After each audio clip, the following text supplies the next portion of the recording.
Donc là maintenant on va chercher la solution particulière de l'équation d'ordre 2 à coefficient constant. Donc là on va faire comme pour ce qu'on avait fait pour l'ordre 1, le A on va le passer en dessous. Et on va obtenir l'équation E. Ensuite on va poser comme solution particulière K1 Y1x plus K2 Y2x. Sachant que K1 et K2 c'est des fonctions quelconques. Et Y1 et Y2, en fait on va les récupérer de ce qu'il y avait dans la vidéo d'avant pour la solution homogène. Selon si le delta est positif, nul ou négatif, on va obtenir ces différents Y1 et Y2. Et nous, ce qu'on cherche à déterminer là, donc, c'est le K1 et le K2. Et donc, c'est la méthode de variation des constantes. Donc, ce qu'on va faire d'abord, c'est on va partir du YP là et on va le dériver. On va obtenir ça. Mais on va imposer une première condition, c'est que K1' Y1 plus K2' Y2 va être nul.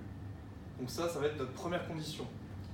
Ce qui fait que ici, ça va supprimer les termes là et là. Donc, il ne reste plus que ça. Ensuite, on va le redériver pour avoir la dérivée seconde. Et donc, on va obtenir ceci. Donc en fait, on prend juste ça et on redérive. Parce que la dérivée de produit, c'est facile à faire. Et ensuite, donc, dans l'équation E qu'on avait au début, on va remplacer le YP, le Y'P et le Y seconde P. Et du coup, on va obtenir tout ça.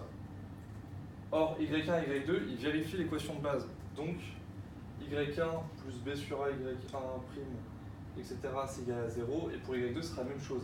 Ce qui fait que ça supprime beaucoup de choses ici. Et donc, il va juste nous rester l'équation là, qui va être notre deuxième équation importante. Donc, il va nous rester K1', Y1', plus K2', Y2', égale à F2x sur A. Et ensuite, du coup, on va prendre la condition qu'on avait dite au début et la deuxième qu'on vient juste d'avoir. Ça va nous faire un système. Avec ce système, on va très facilement avoir K1', K2'. Ensuite, on intègre, on a K1 et K2. On remplace dans YP, ce qui fait qu'on a la solution particulière, vu que Y1 et Y2, on les avait au tout début, et que maintenant on a trouvé K1 et K2.